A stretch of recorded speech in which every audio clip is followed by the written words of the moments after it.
We're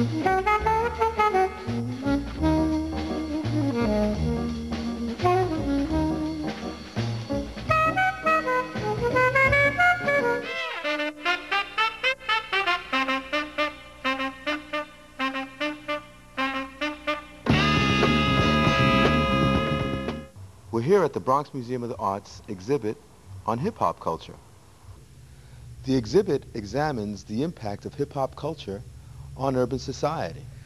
The exhibit features various genres of art, everything from sculpture and painting to music and dancing. So come on with us as we check out the flavors of hip-hop culture.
We're here with the co-curator of the Bronx Museum of the Arts. The exhibit is One Planet Under a Groove, and his name is Franklin Sermons. Welcome to the show, Franklin. Thank you.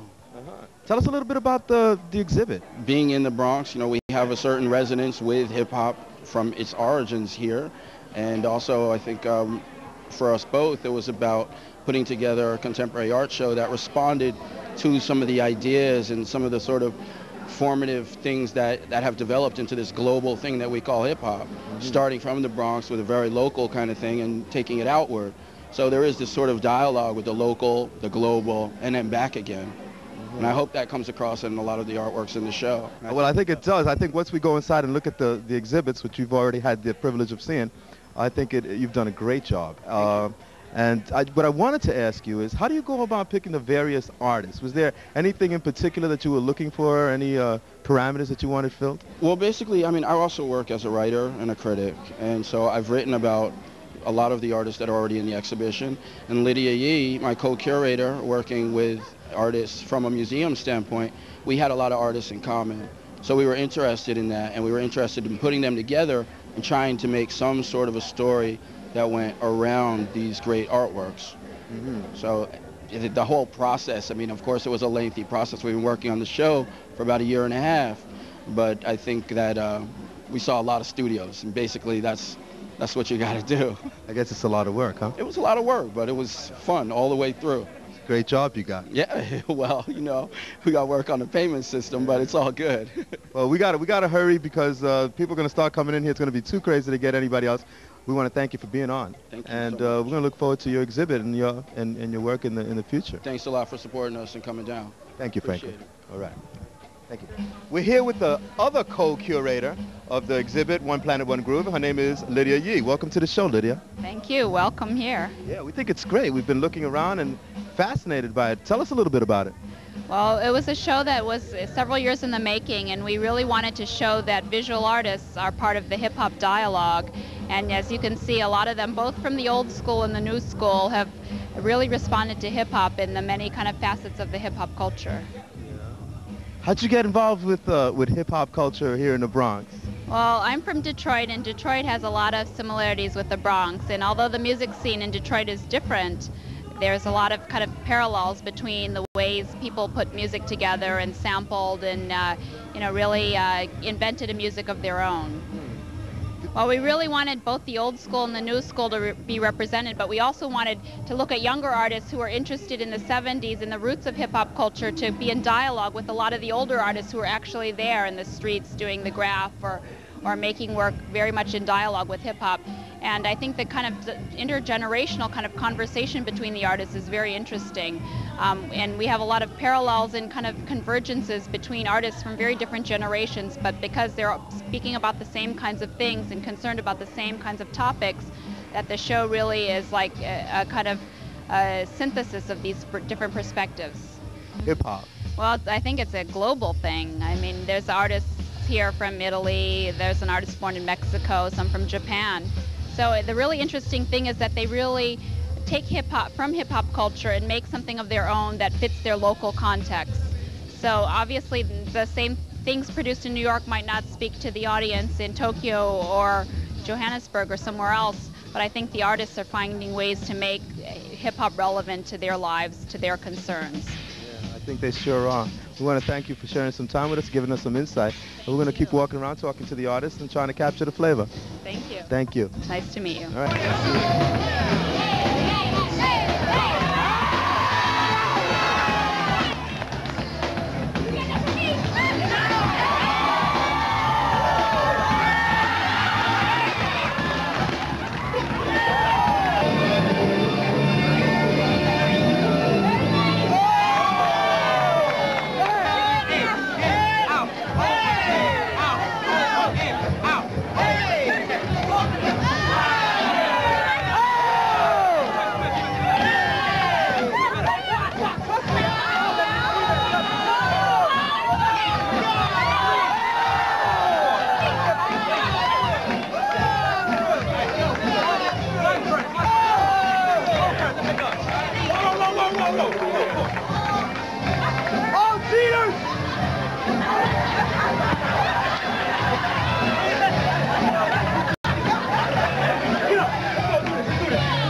One Groove, One Planet. We're back here with some young brothers, interesting brothers, telling a New York story. What's the name of the troupe? New York City Breakers. New York City Breakers. We got you guys outside. You were amazing, man. Everybody was going crazy. Was feeling it was like the old days, man. You the leader? Pretty much, yeah. What's your name, brother? Speedy.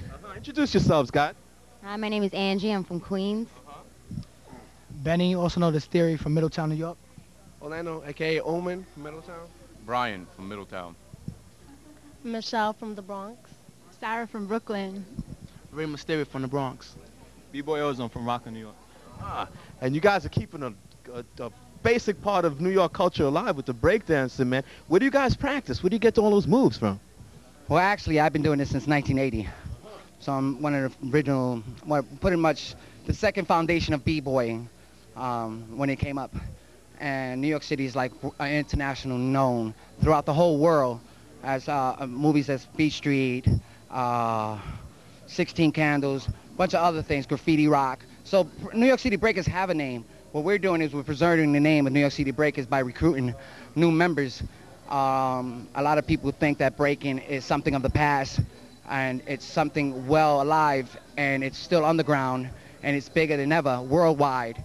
And this is something that we're just, it's been like coming out for the last 8-9 years. And it's really reaching the surface right now through videos, through showcases, through stuff like this. It sure has, man. We even have a brother here says that he just came back from Cuba, and in Cuba they was doing it. You got a couple of brothers that are from outside of the city. I believe you're one of them. Where you from, brother? Middletown, upstate New York. And they rocking in Middletown. Well, actually, we rocking in Middletown. We're the only ones left up there. So it's just you two brothers. You're from up there too, right? Yeah, all three of us. Welcome to the Bronx, fellas. How about you ladies? How'd you get into it? Well, I always kind of admired breakdancing, but I have to say that Speedy definitely inspired me to stick with it, and he holds it together 100%, definitely. So, Speedy, you're like the Michael Jordan of breakdancing over here, huh? Well, pretty much, you know, I mentioned that, you know, we're trying to really preserve this. We need everyone and anybody to get involved. And this is something fun and positive. You know, with all the negativity that's happening within hip-hop, with the Puff Daddies, the Jay-Z's, the Bling Blings, the girls shaking their asses in videos. You know, this is a culture that it's raw, it's pure, and it's positive. And in the same token, you have a lot of fun with it. And we were feeling it. You guys are sort of young. You girls look young. How'd you girls get into it?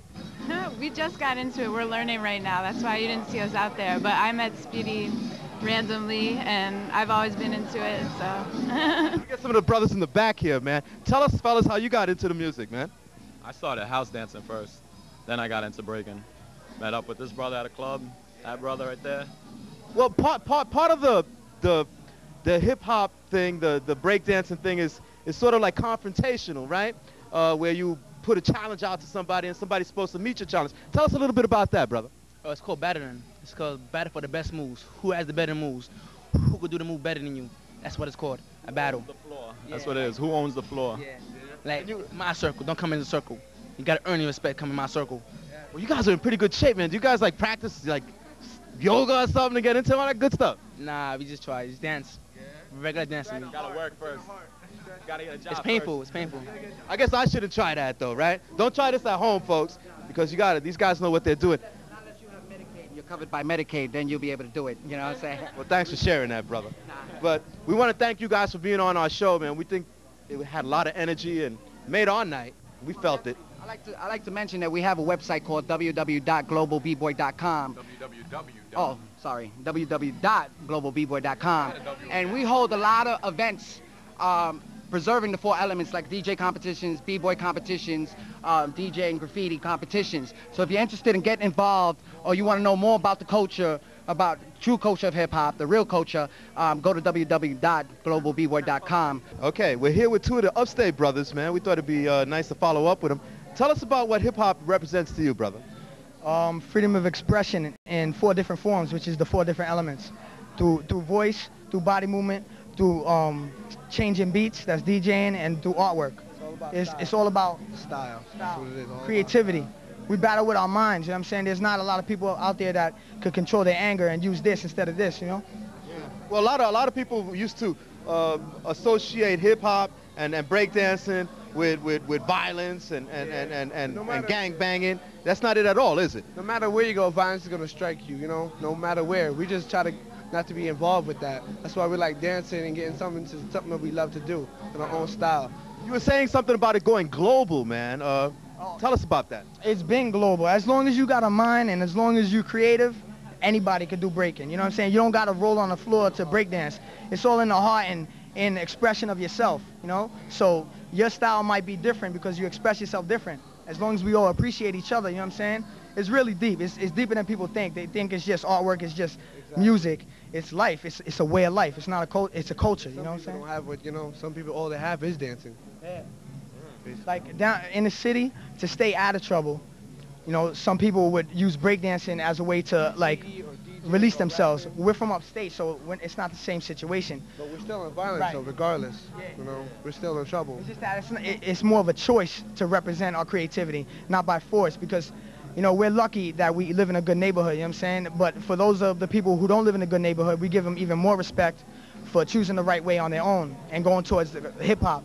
So hip-hop, no matter what people say out there, is like the best thing for a lot of people. Yeah, I just wanted to say, not just hip-hop, all dances, ballet, reggae, jazz, everything you do, art. It's art from the inside, moving your body. And that's what we're talking about, giving props to hip-hop, guys. Thanks for being with us.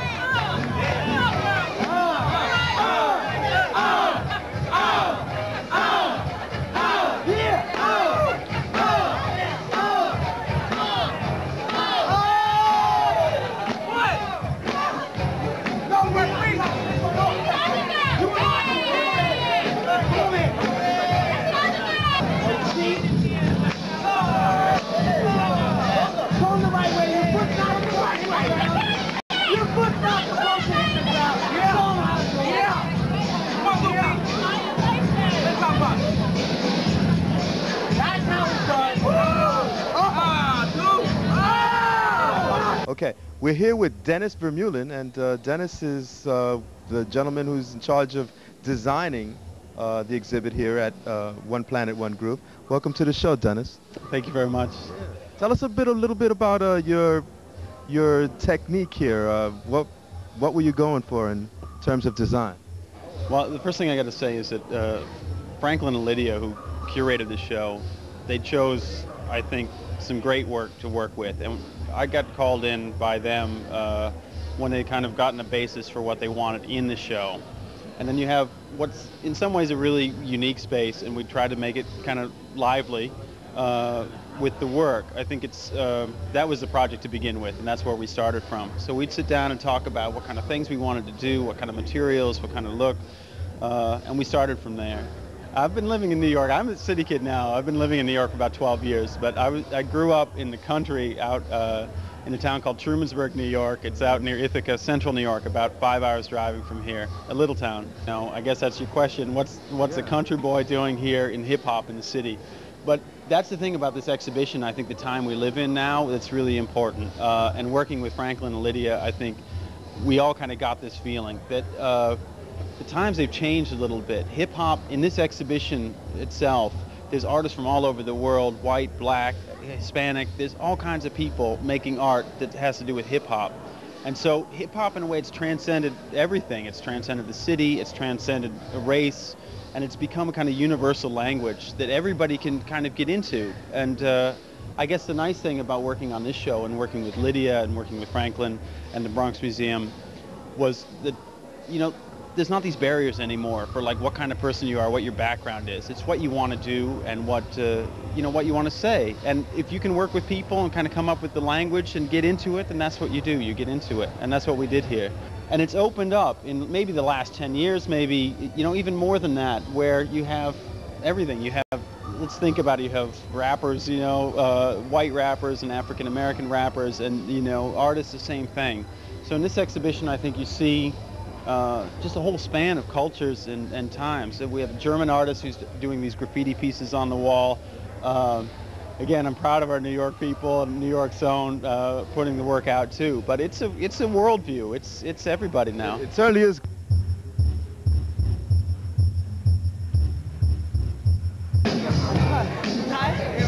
Double. Double.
Continuing here from One Planet, One Groove, we're here with a filmmaker, young filmmaker. His name is Roderick Romero. That's right. Uh-huh. Is that really your last name, Roderick? Romero, no, I took my wife's last name. She's Spanish and Lebanese. So, yeah, my real last name's Walgamot. But Romero, I love the last name, and no guys take the women's last name, so I thought I'd try it. You know? I think you might be starting a trend here. I hope Roderick. so. Where are you from? Seattle, yeah. Uh-huh. What brings you to New York, Roderick? Well, my wife Anissa got into NYU's master's program, and I'm a filmmaker like yourself, and a musician, and a poet, and so I just think New York is the place to be. Well, I was back in Cuba, I guess it was a year ago, April, and I was going into Alamar outside of Havana, which is like the east, like the projects, and at night they throw these, like once a week they throw this giant hip-hop event. And what they do is there's a swimming pool area. They drain the swimming pools, and the audience gets into the swimming pool, and then the stage is the stairway down into the swimming pool. They have one light that's just like this hanging light. They don't have turntables, they don't have CD players, they have cassettes. The cassettes they splice together with tape and make loops. They run the loops. They've got maybe 2 microphones. One of them's not usually working, and they just pass it, and they just get up there and they just preach, and it's insane, and it's amazing. It costs 25 cents to get in, like American cents, but it's basically done in pesos. It's like totally, it's a crazy, crazy scene. I ended up one night meeting my friend Nahanda, and she's basically a Black Panther in exile. There's a lot of Black Panthers in exile in Cuba. I understand Joanne Chesimard is out there. That's right, that's true. Uncle Charlie, a lot of people are there. And it's like a serious situation, but they're there and they're living these great lives and they're really empowered. And it's like, I met Nahanda by chance at dinner, and then she said, I'll introduce you to hip hop in Cuba. And that's how it happened, really. It was like, then everything was revealed. There's like, then I was going to one event after another. It's always like, you know, from 12 until 4 in the morning, except for some day events that were really rare. It's totally unique, like Cuba is unique. You know, it's like everything that comes out of Cuba is, because it's been so isolated, right? And the propaganda that surrounds them and the propaganda that they fight against. So they're rebelling and receiving propaganda constantly. And so they're just like, they're on fire and they're frustrated, but they're so empowered and so amazing. And it's totally unique. There's no other hip-hop rap like the Cuban hip-hop rap. It's totally unique, I swear. Sounds like you stumbled on a treasure. But, you know, it's still sometimes like they'll get MTV, like, you know, hip-hop rap MTV, but it's only because a hotel is showing it, and they can't even get into the hotels, some of the people, because there's still a lot of racism going on in Cuba. You know, like if you're like from a certain part of Cuba, you can't go into the hotels. And so they're like watching it through the window, and they don't even know what they're hearing, but they're watching it, so they're getting influenced by the fashion a little bit. It's like, it's crazy. And I'm totally into it. It was, yeah, it's there's so many great artists there just waiting to explode. And they're really, really amazing. And, you know, they don't get a chance to leave their country. You know, a few of them get to squeak out with, you know, a few visas here and there, but this is just like, this room is just a tiny, tiny, you know, 1/1,000,000th of what really is there. Actually, we're in a room with a Cuban exhibit, contemporary Cuban artists here at the Bronx Museum. It's part of the permanent collection, so you should come down and check it out. It's really, really great. Please come to the Bronx Museum. It's awesome.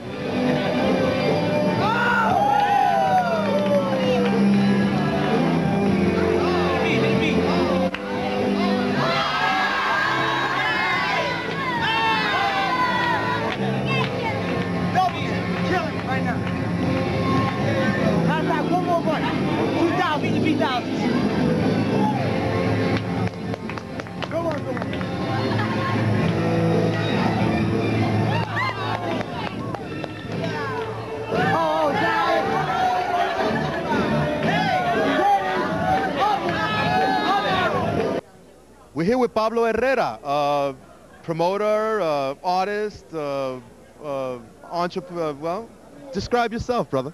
Well, like Bob said, I'm Pablo Herrera. I'm from Cuba. I'm a producer of hip-hop, and I'm here in the United States, in New York City, with a delegation of other 8 people. We're participating in a conference, an exchange, a cultural exchange with the Veralist Institute and Fellowship at the New School. This is something that's coordinated by Danny Hodge and a group of people. We're here working with you know, the youth and community works. We've been working with the Point in the Bronx up here, you know, trying to have that connection. In terms of my work, I've been working since 1995. I've been studying hip hop before that, since like, you know, the early, say like the early 80s. And up until now, I've started recording and, you know, producing in '99, and it's been basically a process, a crescendo of working with the community of hip hop in Cuba, creating a movement and the basis for our work in the city of Havana. You know, trying to push. We have an association. Amongst Hayes is also one of the main coordinators of the Hip Hop Festival in Havana that happens every August. So, you know, we're working. It's pretty, you know. How would you compare Cuban hip hop to what's happening here in contemporary New York, for example, on the exhibits that you've seen here? Okay, what I have to say is this. Look at it like this. The Cuban society is a society of being and existing. Okay, it's about being. It's about being a human being. It's about living and being. The United States without trying to, emphasize the criticism. It's a society that's about earning and having. So what you get is the result of those processes. You know what I'm saying? So that's what happens. So that's the differences. Cuban hip hop is about, positiveness, and it's basically imbued and soaked in that positiveness. What you breathe from that energy is that the vibes is positive. Hip hop in the United States is infected with the other vibe, with the vibe of materialism, the vibe of, Has Afro-Cuban music at all fused with hip-hop and street rhythms? Oh yeah. Afro-Cuban music right now is at the top of it's really connected to everything that's happening today, because what's happening today is Africa. It's another representation of Africa. It's another moment of Africa too. So Afro-Cuban music is that too. It's there everywhere. And we mix it with the music, we mix it with the samples that we make, in hip hop, at least in Cuba we do that. So.